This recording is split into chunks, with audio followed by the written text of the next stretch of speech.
on. That is what we're doing this weekend. We're so glad that you're here today for this special Crosspoint Vision Weekend.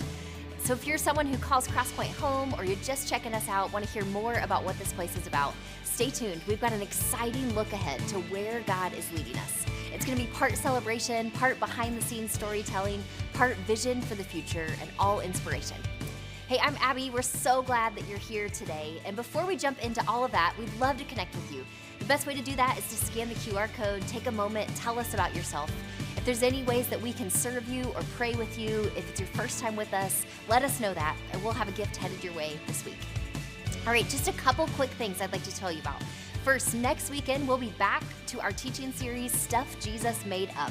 Yep, that's right. Jesus actually made some things up, sometimes called stories that we call parables. And we're digging into some of these amazing stories to decode some practical life lessons from Jesus, all wrapped up in his imaginative narratives and timeless truths that can change our lives today. Next weekend is race weekend in Indianapolis. If you have Memorial Day weekend plans at the race, at the lake, with travel sports, or you're just catching up on some yard work, we want to invite you to kick off the holiday weekend early with us at the Thursday evening early weekend service, and then stay after for our special Carb Day after party with dogs, brats, and local brews in the Commons. Sure to be a ton of fun, a great way to kick off the best weekend in Indianapolis.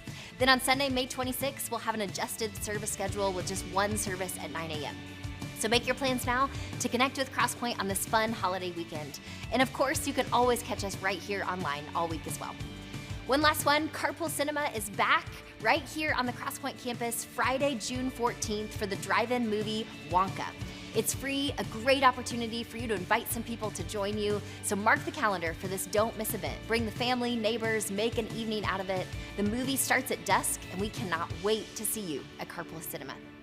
All right, we've got a great service today. Again, it's Vision Weekend. And one of the things that I really love about this community is the way that Crosspoint is designed to help break down walls so that our friends and neighbors can see and experience a God who loves them.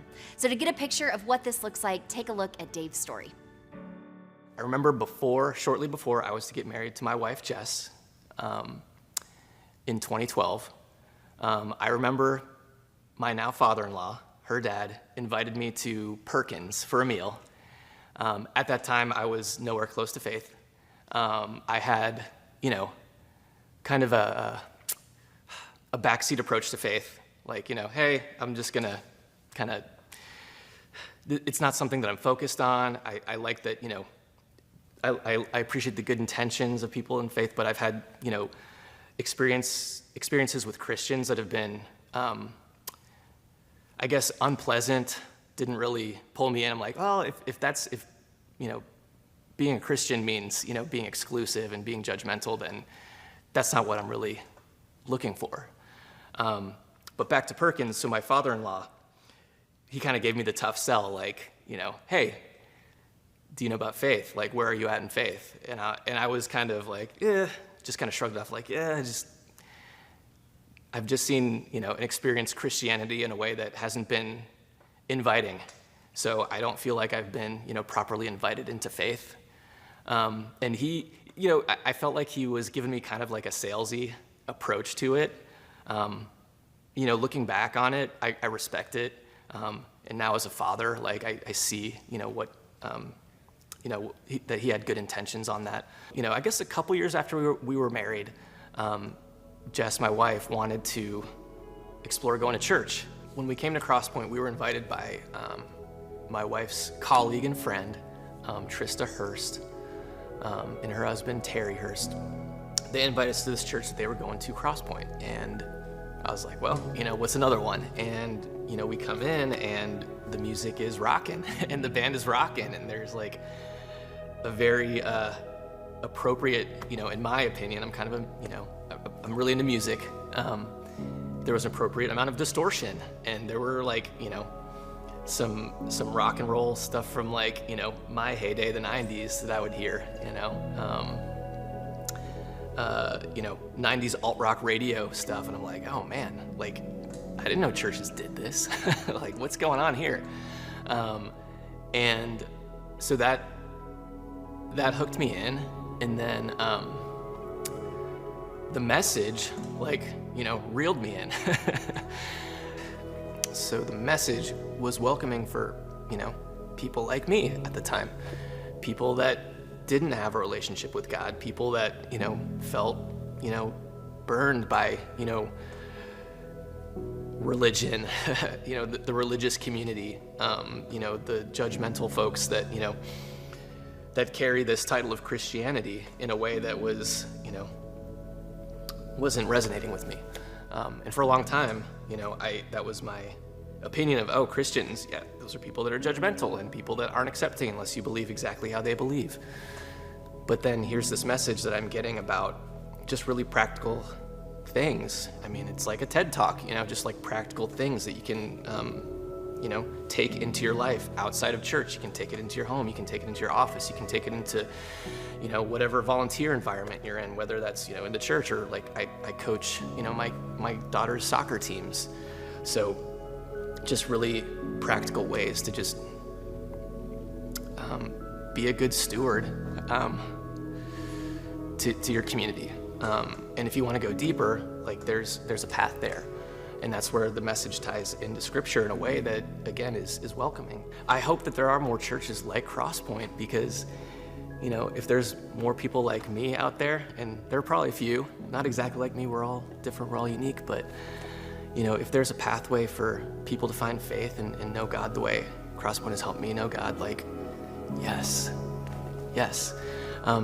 Specifically with our community, we've got such a unique opportunity to invite others to come in and experience faith in ways that, they never imagined perhaps. Having the space used in ways like faith versus doubt and, carpool cinema, outside of what we're doing on the regular service, but like bringing more people into the community, like, having a beer, because, something that I tell people all the time is like, Jesus was perfect, and he also flipped some tables, right? And he also called out BS. He called out the Pharisees, and he turned water into wine. And, that's the Jesus that I follow. And not just to say that Jesus is a rebel, because he is, he talks often about, Old Testament and teaching. So he, his life, his teaching is built on the legacy of what came before he came in human form. And while he took the form of a man, dude flipped tables. He called out, he called foul. He called out the hypocrites and the people in power who were, misusing their power to oppress others and to enrich themselves. And he turned water into wine. He liked to party too. And that's, for me, it's really easy to get behind that, that full character of Jesus that I've been able to get to learn about and really know, thanks to being a part of Crosspoint. I mean, if Crosspoint wasn't here,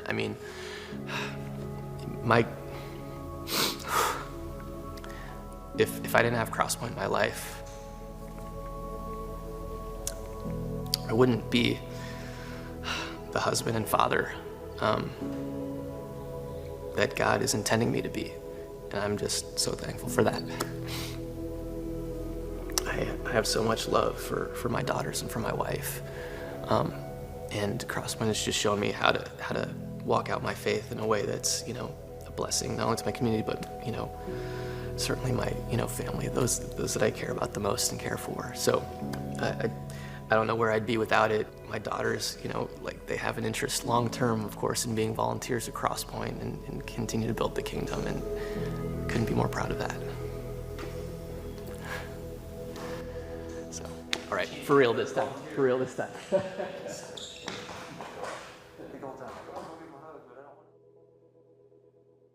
Let's thank Dave for his transparency right there.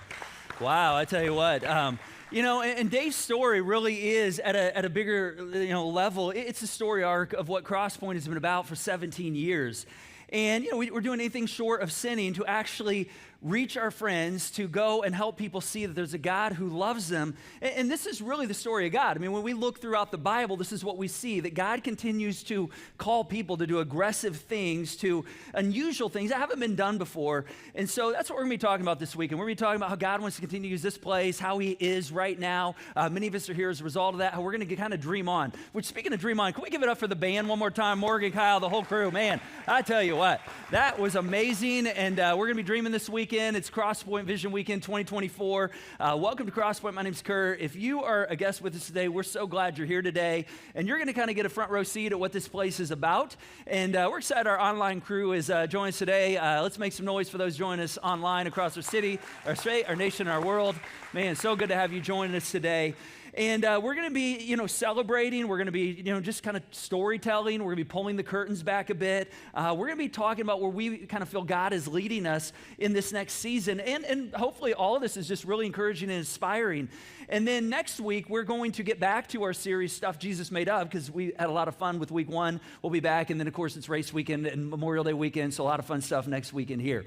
Hey, let's pray before we do anything else. God, thank you that we can come into this space. Thank you for the work that you have done in our lives. And, whether it's our first time here, whether we've been here, dozens, hundreds of times, God, we just know you're a God who actually is interested in being a part of our lives. And we pray that you would help us feel that, experience that. Thank you for the work that you continue to do in our lives, in our community. And God, we know that as we gather, you do this unique thing where you uniquely meet us exactly where we are. And I pray that you would just do that today and help us to see the story you're writing, not only in our lives, but in our church, in our community, and just help us to get a vision and a sense of how we can continue to be a part of that and to be a part of journeying with you. And so we just thank you for these things, and we pray these things according to your character. Amen. Well, I'm excited you're with us today. Excited that you have chosen to be a part of today. If you knew it was Vision Weekend, if you didn't know it was Vision Weekend, I really believe God continues to call people to do aggressive, unusual things that perhaps we haven't done before. And, we see this throughout the story of God. We saw this with Noah all the way back near the beginning. I mean, Noah starts building this ark in the middle of this dry field. And we're like, what are you doing? He's doing something very unusual. We see prophets who are just kind of on the side for long periods of time before God uses them. We see people stepping on water, walking across it, walking across like dry seabeds. I mean, just thing after thing after thing where there's no precedent, but God was pushing them to do this. And this is the way we really believe God still calls us to be. In fact, since day one here at Crosspoint, we've said, we're here trying to do things that aren't being done, say things that aren't being said. We're building something that still, for the most part, has yet to be fully seen. And we're trusting that God can use a bunch of imperfect people, including myself, to do impactful things in other people's lives. And so this idea of being aggressive really has been a part of our DNA ever since we began. Now, I remember when, all the way back when we first started this place, one of my friends came to me before, we started anything and just said, what are you doing? We kind of shared with him, what we were thinking about. He said, what are you doing? This makes no logical sense. You have 2 kids. You got a 3rd one on the way. You're going to uproot your family. You're going to move to a new community, a more expensive community. You're leaving a stable paycheck. You're leaving a church that you have a good job and a building and a people, and you're going someplace with no building and no people. Why in the world would you do that? Well, it was all a part of, this is some of the unusual kind of aggressive things that God often calls us to do. And so we started forming a team and, just kind of casting this vision and saying, hey, inviting people close to us. Started with my brother and his wife, Mark and Barb, and said, hey, is this something you think you might want to be a part of? And they said, yes. And that was like our first teammates. And then, we had a partnership with a church on the north side of Indianapolis that wanted to help start churches. And, they allowed us to kind of fish in their pond and cast vision. And people that caught that vision said, hey, we want to be a part of starting something new in Fishers. We want to go be a part of that. And so we had about 25, 30 adults from that church that left that church to come start something new with us. We had about 25, 30 of our friends we just accumulated over 6 or 7 months that said, hey, we want to be a part of this new thing. Some people have been of faith, people that have been turned off to faith. Some, were just like, hey, I've never really been a part of a church and I'm interested. And these are, singles and young adults and families and, people with busy lives that are kind of uprooting and saying, hey, we want to start something new. We want to start something, where we can invite our friends and we don't have to sift through all kinds of religious lingo and, we can explore God at our own pace and, it's okay not to have it all together. We can just be our authentic selves. And that was just exciting to us. In fact, our very first staff member that came from the church we launched from, he actually had a good full-time job there, and he left that full-time job to take an hourly job in the marketplace so he could volunteer to be a part of our team. And I just remember in those early days, saying to him, I can't guarantee you a paycheck. I can't guarantee you that you're going to have insurance down the road if we'll ever be able to bring you on board or you'll have any kind of retirement. Heck, I don't even know if we'll be here 5 years from now. And I just want you to think, like, if for those of you that are 30 or maybe even 40, like how many of us would actually do that? Would leave a good paying job to take a job that pays the bills so we could actually volunteer to be a part of a startup?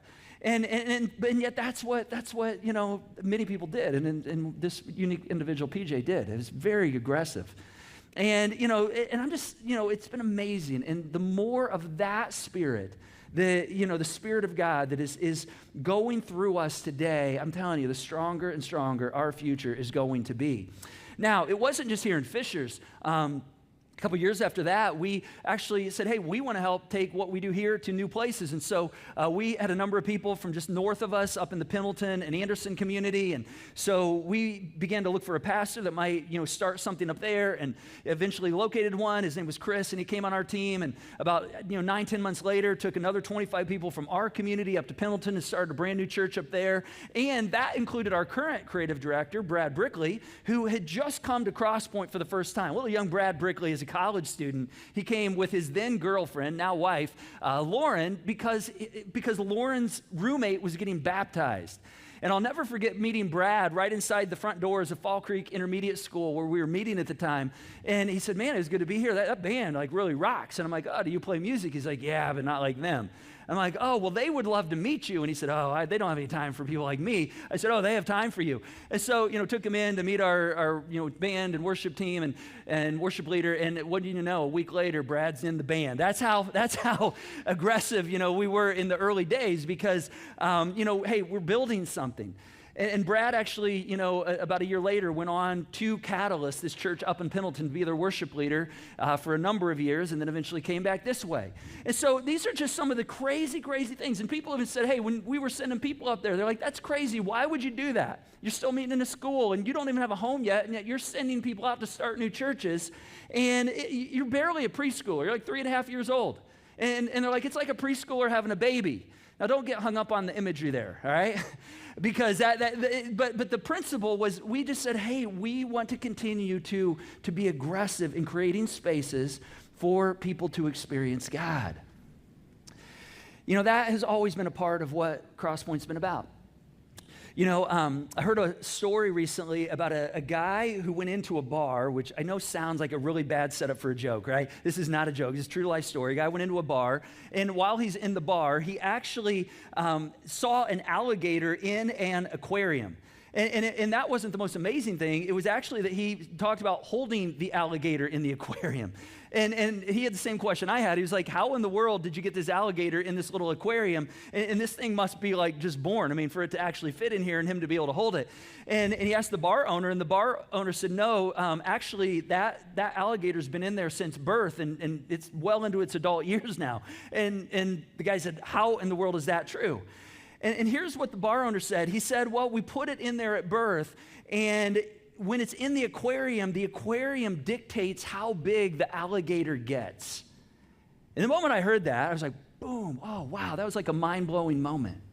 Because all of a sudden, that bar owner just kind of revealed a spiritual principle right there.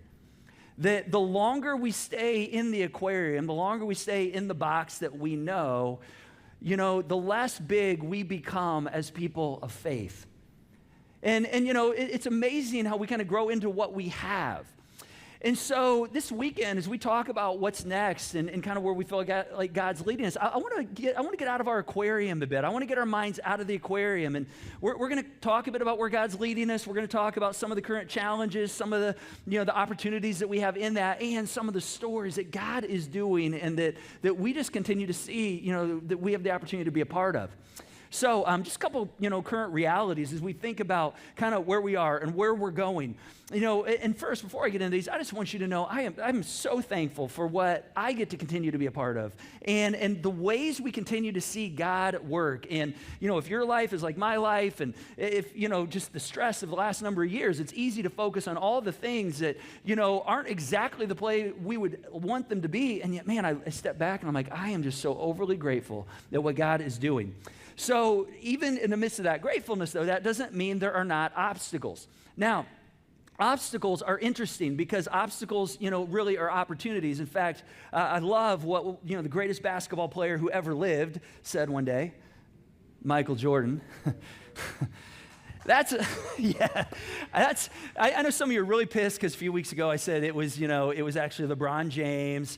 Michael Jordan, LeBron James, I don't know. I think either one of them could be. Today we'll say it's Michael Jordan. How about that, all right? We'll say it's Michael Jordan today. Here's what he said. He said, obstacles don't have to stop you. If you run into a wall, don't turn around and give up. Figure out how to climb it, go through it, or work around it. Love that. Another guy I have a lot in common with, a guy by the name of Albert Einstein.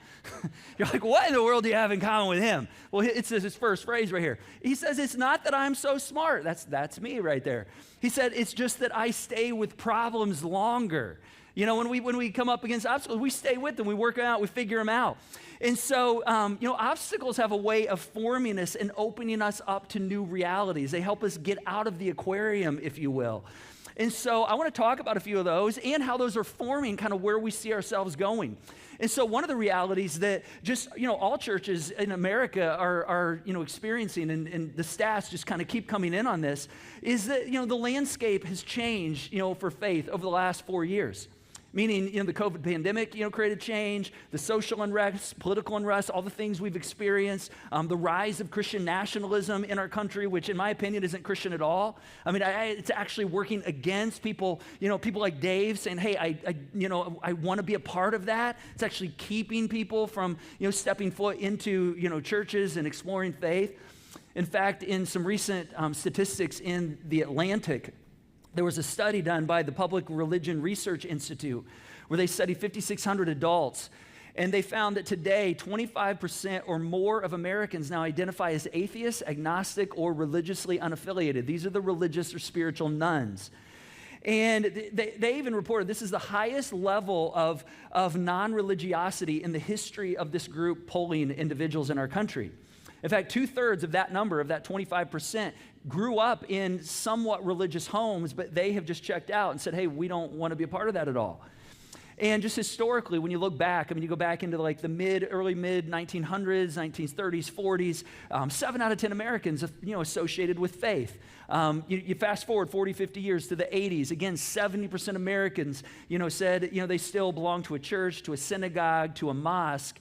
In the 1990s, things began to change. In fact, in 1990, an estimated 40 million people, or 1 in 8 Americans, actually stopped going to church. And so this was known as one of the biggest, largest concentrated changes in pursuing faith, church activity, faith activity in our country, in many of our lives. And in fact, that's kind of where Crosspoint got birthed out of, that 90 sequence going into the early 2000s. And it hasn't really got any better as we've gone through the last 2 decades. And so, this creates unique challenges. And of course, coming, post-COVID, there's a lot of churches that are just saying, okay, what does it mean for us to be relevant to people who don't yet know who Jesus is? And, for us at Crosspoint, that's our target. We're here. We're not here for, to attract churchgoers. We're not here to cater to the already convinced. In fact, had a conversation a couple months ago with a couple that was here for the first time, and after service, they said, hey, we got a question. You mentioned the Apostle Paul this weekend, and, we like to talk about the Apostle Paul a lot here, and anytime I talk about Paul, I like to give a little of his background and kind of make him real, because he was a real person. He didn't just write something. He was a real person like you and I that had to wrestle through things, and, I'll often mention how he didn't grow up in a home that, where Jesus was explained. Very religious, but not Jesus. And he was actually against the movement of Jesus for a good part of his even adult life, until one day he changed his mindset, and he began to see that Jesus is who he says he is. And this person said, yeah, you just said, hey, if you're not really into Jesus or into church, we're glad you're here. You ought to check out Paul. You might connect with him. And this lady said to me, she said, why would somebody come to church if they're not into Jesus? And I'm like, oh, like mind blow moment again. I'm like, okay, so, we're stuck in the aquarium right here. Right? Which I get happens. The longer we're in faith, the longer we spend time, in church settings, the more we begin to believe that church is really a place to gather for those that are already convinced, as opposed to being a hospital for those that are broken and disenfranchised. Now, hear me clear. I mean, we're here for people that are already convinced. We're here to grow. We're here to help people follow Jesus. We're here to help, people grow in their experience of Jesus, to experience more and more of his spirit and character. But understand the mission and the movement of Jesus, is not just that it affects us as an end in and of itself. In fact, Jesus even identified this in his mission statement. We looked at this last weekend. Luke chapter 19, he said, Jesus said, I've come specifically, the Son of Man has come to seek and to save that which is lost, that which is disconnected, that which is not currently connected to the life-giving source of a relationship with a Heavenly Father. And so then as followers of Jesus, we're equipped to be deployed to actually help people experience, that same thing we've experienced, the same thing that we experience, that God dreams for others' lives who've not yet come to experience that. I saw this kind of play out in someone recently who has been attending with us here for a few months. They started sometime back in the holidays, and just hadn't really had a lot of experience in church, and got to, fast forward to this past Easter, Holy Week here at Cross Point. They'd kind of been increasingly tracking and just trying to grow and learn. And during Holy Week here at Cross Point, the week before Easter, we actually opened this space up, the venue up, for prayer time over the lunch hour, and had a number of people, dozens of people throughout the week just come and spend quiet time in this space. And it was just a place to reflect and, hear and talk to God. And this person walked in, and on one of those days, and when they walked out, they said, I've never done this before. Which I was just really excited that they were here. And then they also had an envelope, one of our giving envelopes in their hand. And they said, hey, I've never seen this envelope before. And so I explained it a little bit and said, if you want to use it and you want to become a giver, you can put this in the joy box. Yeah. And they're like, okay, well, I've heard that. And so they took it with them and they walked out the door. And then about a minute later, they came back into the venue and said, well, I was going to try to do this anonymously, but I don't know how to do that. And so they pulled a check out of their pocket that had been bank issued, in an envelope and all. And they said, I want to give this to Cross Point. And this first time I've never done something like this. And I was just like, oh my gosh, that's so generous and kind of you. And they said, yeah, well, there's a lot of things I haven't been doing in my life up to the last couple of months, and I just want to help other people experience what I've been experiencing. And I'm like, oh my gosh, that is like the epitome of what it means. That's somebody who is experiencing the fullness of God, not just for themselves. Doesn't mean their life's all together, but they are like, I want to help others experience the same thing that I've come to experience. That is a very aggressive move right there. And I believe that aggressive move happens because this place, those of you that make this place happen are aggressive and intentional in making sure this is a place for people who have never experienced some of these things before, to see that they have a good Heavenly Father, and that they have, that regardless of what's going on in our lives, that God actually can bring a healing to our brokenness and can actually restore things that we feel like have been lost forever and redeem our past and use it for the good. And so those are just some of the cool stories that I just continue to get so excited about. Now, back to obstacles. I want to kind of pull our curtains back for a moment and just share a bit of the behind the scenes, some of the things that are obstacles, but also opportunities. And if you've attended one of our family meetings as partners and so on, you've heard a bit of this. Actually, you've heard all of this. I'm not going to share all of our family meeting stuff, but I'm going to give you a bit of some of the high-level things here, just to help you see that, sometimes when we're in the aquarium, we have to get out of the aquarium if we want to actually experience new things. And so one of the obstacles that our leadership's been navigating for the last number of months is that we have been in a refinance season with our current lender and our current loan on this property, and it's been a very, very difficult process. And that's kind of the obstacle. And part of the obstacle is just the financial climate that we're in right now and the interest rate environment and how much that, increases our expenses and so on and so forth, paired with, us rebuilding financially, rebuilding out of COVID. And yet, one of the cool things that's come out of this, and it really came out from our community as we began to share this with some of our partners and people that are a part of this place, is saying, hey, what if we get out of the traditional lending realm and we actually create a different plan and we create like a cross-point investment lending group that really becomes the lender for a bridge over the next couple of years until we're in a better lending environment. And this began to pick up steam, and we began to hear this from a number of our partners. We said, okay, let's begin to dig into this. And so this has actually become a solution that our leadership is actually working on right now, and it's so cool because it's almost like God is rallying this community around us to solve this obstacle. And if this is something that you're like, okay, I want to hear more about that, you can let us know on your connection card. We realize that not everyone is probably in a place where they're able to be a part of this, but in essence, what this is we're going to have the opportunity for people from Crosspoint, friends of Crosspoint, outside of Crosspoint, to be a part of an investment group that will become our lender for the next 3 years and create a bridge loan to bridge us into a better interest rate environment, and also, use their money for good, meaning not donate it, just park it as an investment to get a return on, and then to get it back at the end of the 3-year term when we refinance in a more conventional way. And so if you want to hear more about that, let us know on your connection card, and we'll have some info meetings coming up on that. So that's a really cool way that we've seen God actually rallying our community around some of the things we've been experiencing. Another one of the obstacles is, as we increasingly go through a season where everything costs more and we continue to grow and rebuild, one of the obstacles is how do we free up more dollars for ministry and building people and chasing our friends and neighbors and creating a place for them to know that there's a God who runs after them, and use less of those dollars to actually fund, the cost of this space right here. And so one of the opportunities and the things that began to emerge as we've worked through this with our community is developing additional revenue streams. Identifying, community businesses or people who might want to utilize our space during the week as a coffee shop or an event space or, a co-working space where that actually generates revenue here, but gives them a landing place and utilizes our space during the week and cuts down some of our exposure to the cost to manage and continue to call this our home. Now, this is something more and more churches are increasingly doing. And especially churches similar to us that are not just here to, to create a gathering place for people that are already convinced, but a place that's going after people that haven't yet experienced the love of God.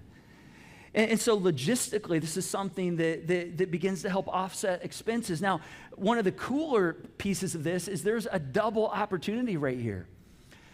And the double opportunity is this gives us a place where it puts us in a place where we can actually flip our environment here and begin to utilize this not just as a church space. And I want you to think for a moment about, for people who have been leaning away from faith, less interested in church, less interested in God over the last 5, 10 years, how do we make this more of a common space? Well, this allows us to flip this from a church space to a community space or a third space, where, this is a landing place that people come and do life and do coffee and do meetings and do connects.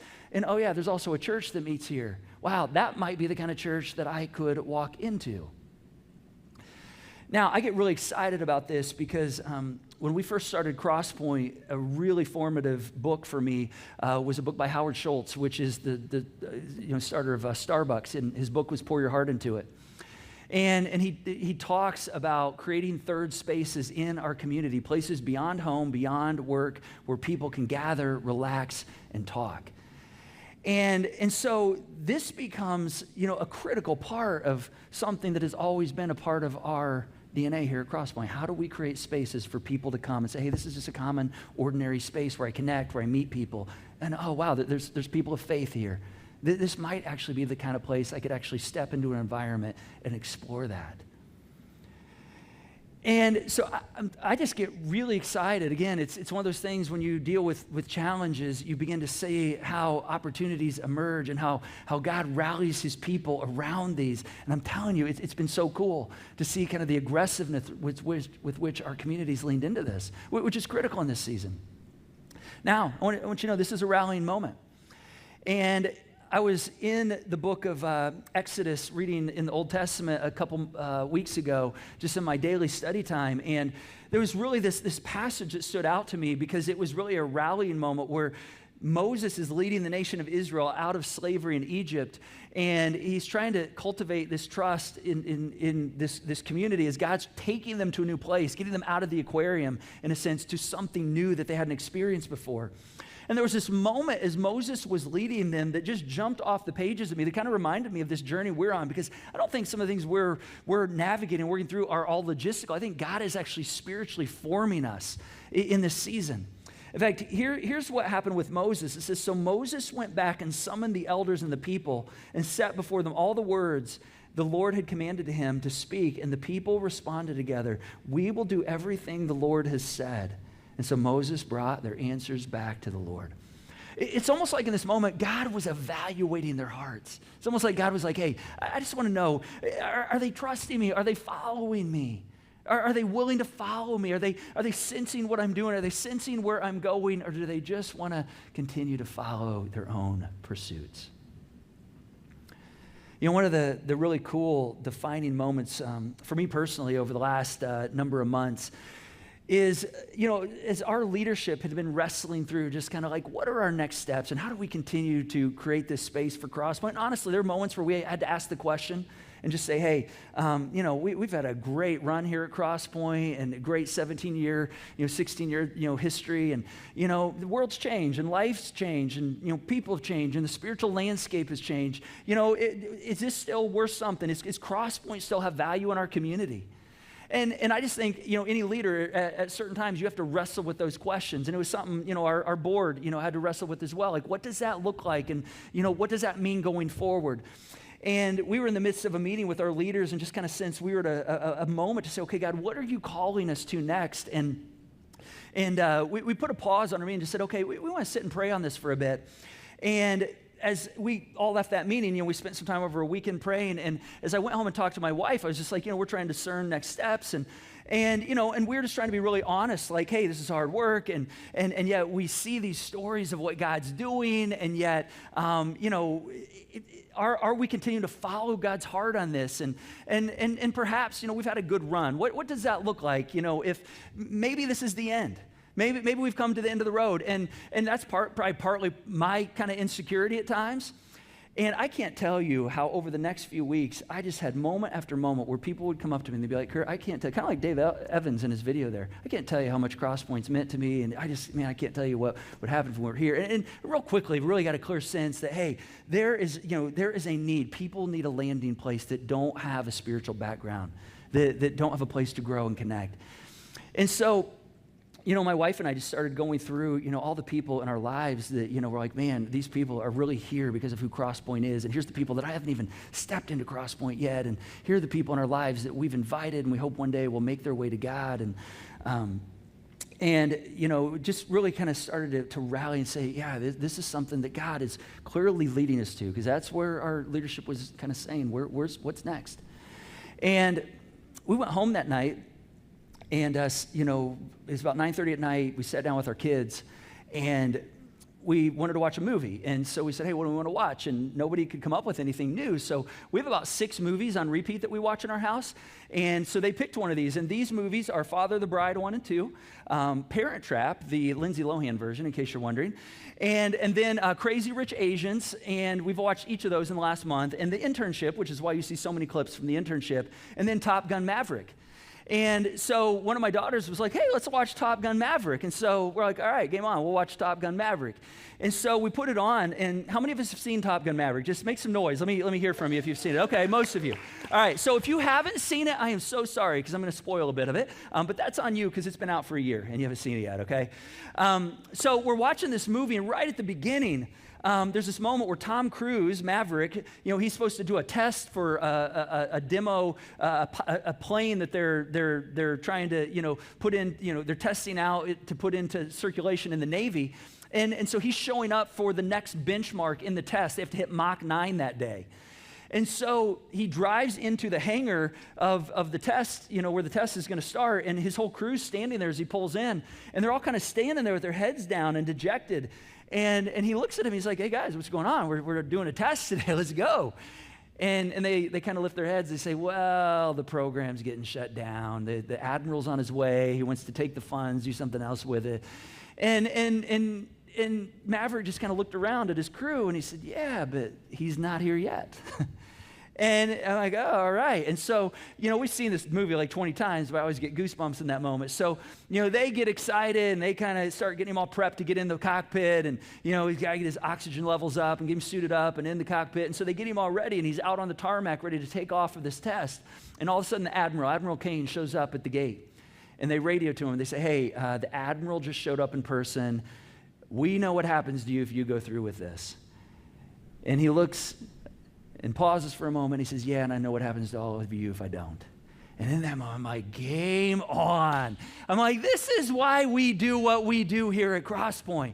And from that moment, it was, there's all these connects in the movie, if you've seen it, with Miracle 1 and Miracle 2, and I'm connecting that to, hey, we have these obstacles, but man, we've got a clear path on some of the things we're working at solving. And it was just a cool moment. And I was so amped up when I went to bed that night, I couldn't sleep. It was like 12:30.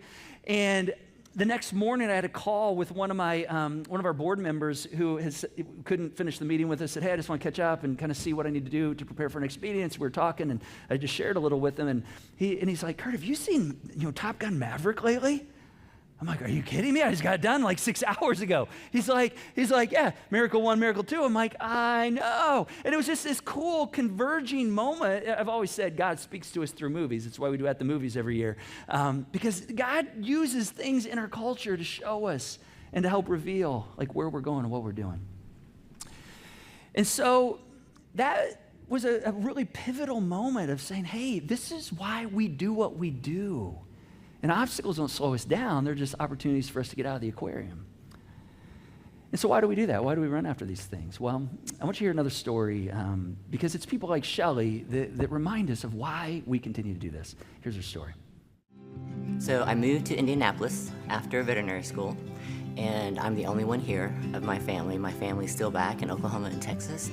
And when I first moved here in 2004, when I graduated, it was busy. I was busy, and getting the career going, and life was happening, and time flies by, And then once I got more established, I started noticing that I was here alone.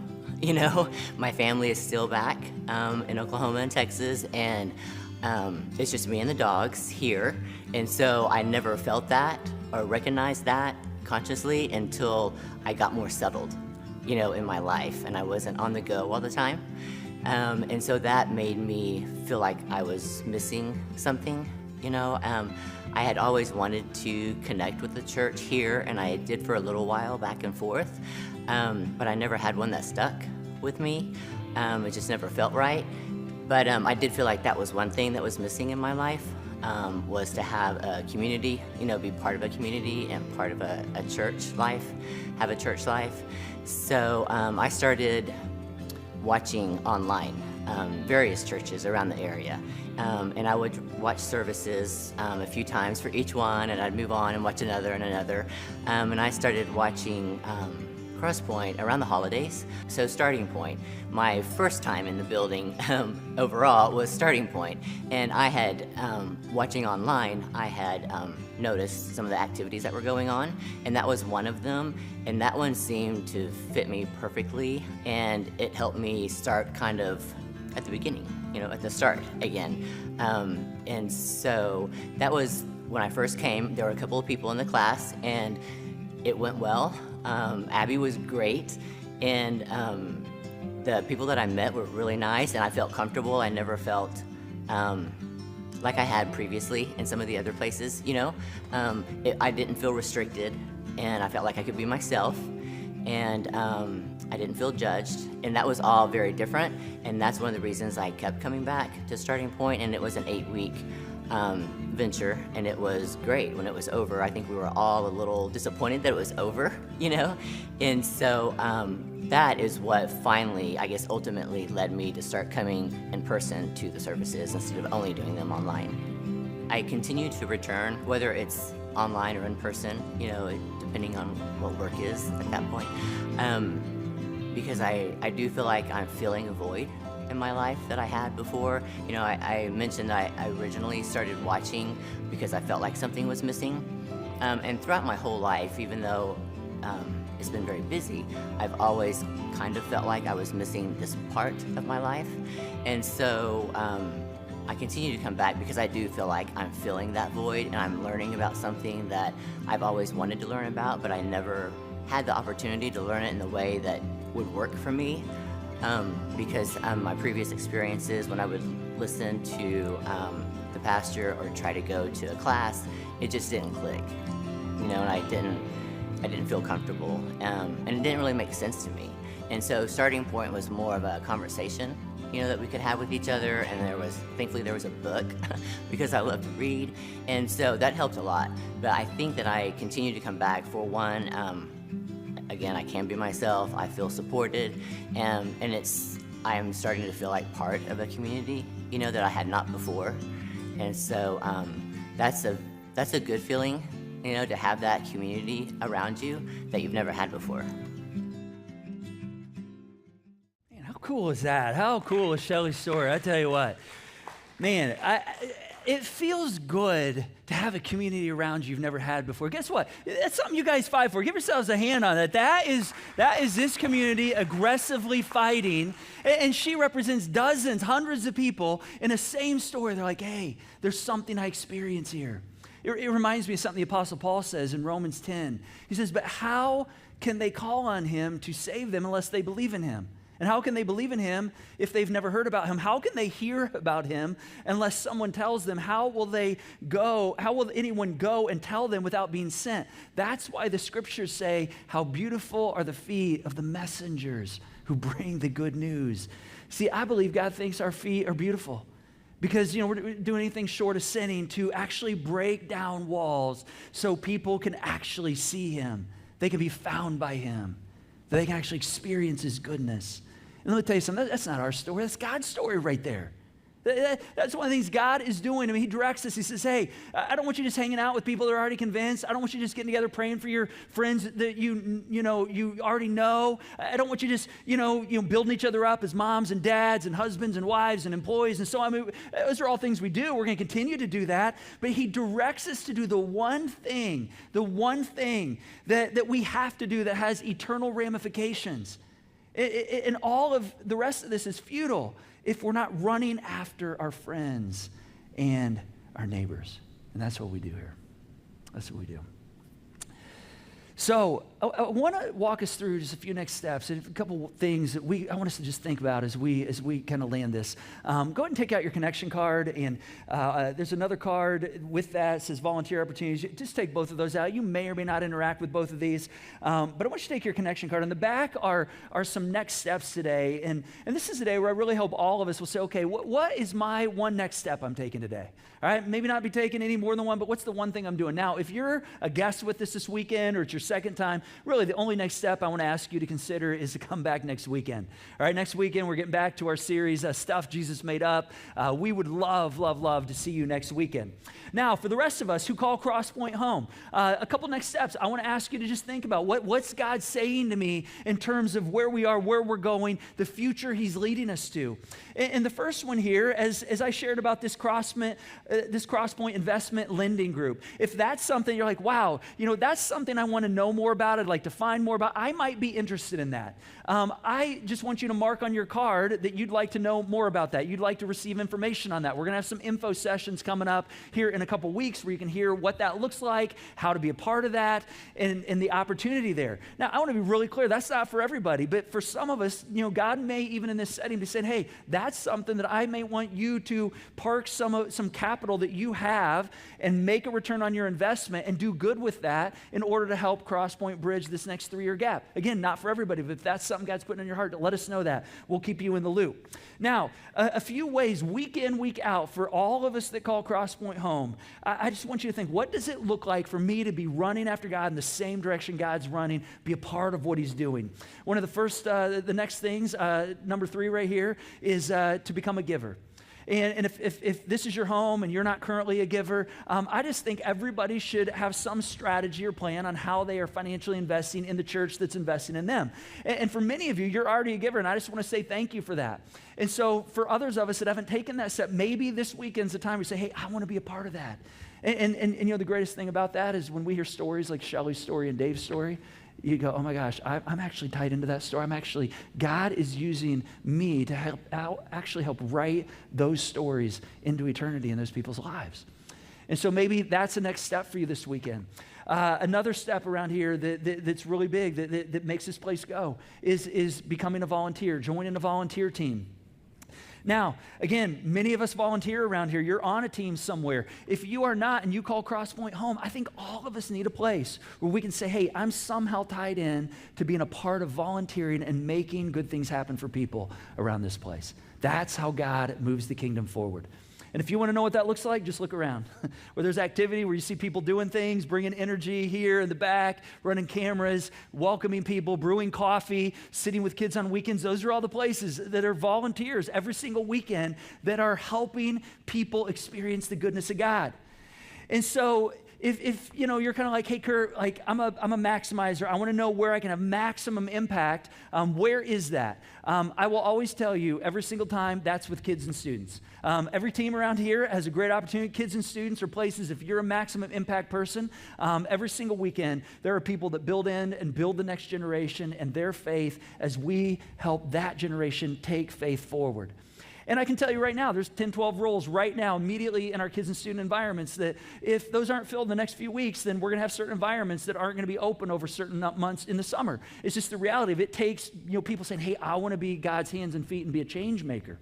And so if you want to join a volunteer team, there's a card in there where you can just fill this out, check a box, tell us what areas you want to, try out. We will help you find a place to serve. All right, and then another way that we can all be a part of something, and again, I'm just asking all of us to consider taking one next step, is to pray with us, to just say, hey, I want to pray with my church. And so this is kind of a prayer list that you can take a screenshot of if you want to pray with us as we continue to say, God, we want to aggressively go after the reasons that you've put us here and people that you are using this place to draw to you and experience you. And so you can pray for our mission, friends and neighbors that are far from God. You can pray for Miracle 1, this Crosspoint Lending Group, Miracle 2, streams of revenue that help us flip this space into more community space. You can pray for our current staff. I get overwhelmed at our staff and how much they just give and invest in making this place happen. Pray for one another. Just look around right now. Every single person you're sitting next to, everybody's fighting their own battle, every single one. Pray for one another. Pray for new partners, volunteers and investors joining the mission. And perhaps most important, have some gratitude and say, God, thank you for what you're doing. And so just take a screenshot of that. That's one of the ways you can pray with us as we continue to chase what God is doing here in our midst. And in that vein, I want to just kind of ask you, as you sit and before we sing a song or two here, what has God done in your life through this place? I want you to just ask yourself that for a moment. How has my faith maybe gone to a next place or a new place as a result of this place? Kind of like Dave said, I don't know where I'd be if, I wouldn't have landed here. How have you changed? How's your life different? How perhaps is your family different, or your marriage, or, your confidence in just who you are as you've come to experience, God and his dreams for you? As you think about that and what God's done in your life through Crosspoint, here's what I want you to understand. You're here on the shoulders of people who came before you and were so aggressive. They did aggressive things for God so there could be a landing place for you to actually experience what you've experienced with God and grow and go to new places. And today is one of those moments where we get to say, okay, how do I get to be aggressive in that way for the next group of people that walk in here? For the next group of people that God wants to bring into this space, for my friends and neighbors. And I really believe God's a communicator, and so I just want you to just say, okay, God, what's my role? What are you wanting me to do? Where do you want me to step in? How do you want to use my life? Where do you want me to be aggressive? And I'm telling you, the more of that spirit that's flowing through this place, I'm telling you, that God is going to be continuing to strengthen our future. So I want you to go and stand with me and hold these 2 cards in your hand. And I'm going to ask us just raise the house lights just slightly so we can see these cards. Band's going to lead us. We're actually going to sing a song we taught you last weekend that just remembers the goodness in God and what he's doing. I just want you to ask God, what's my role? What do you want me to do? God, what are you inviting me into? How do you want to use me in what you continue to do through this place? And so I hope every single one of us will say, okay, there's one thing I'm going to take a step in this weekend. And as we do that, let's just be reminded of how good God has been and how he is actually leading us to amazing new places.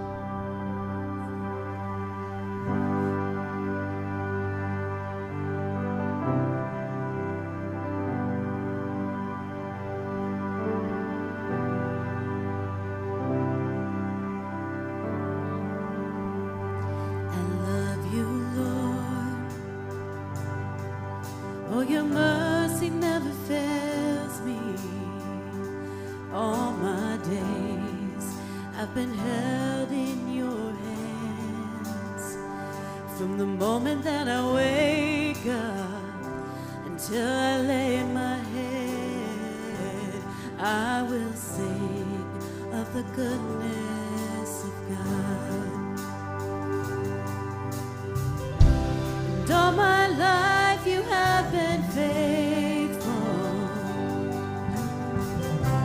And all my life you have been so, so good.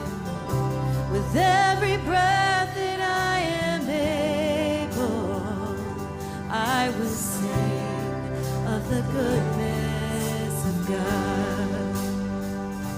I love your voice. You have led me through the fire and darkest nights. You are close like no other. I've known you as a father. I've known you as a friend, and I have lived in the goodness of God. All my life you have been faithful. And all my life you have been so, so good. With every breath that I am able, I will sing of the goodness of God.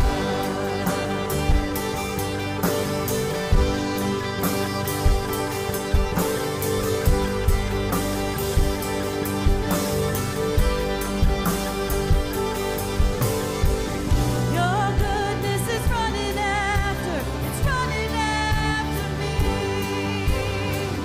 Your goodness is running after, it's running after me. With my life laid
Thanks so much for joining us today, for listening and celebrating and leaning in to what God is doing and where He's taking us.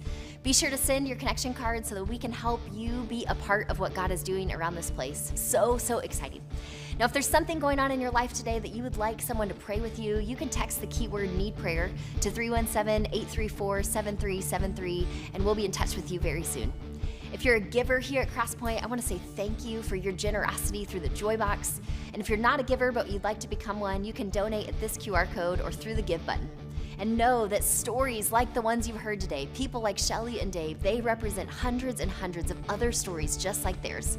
When you donate, when you give, your generosity is what's writing those stories, helping people experience all the goodness, joy, and hope that comes out of this place through the work that God is doing. So thank you. Thanks so much for joining us today.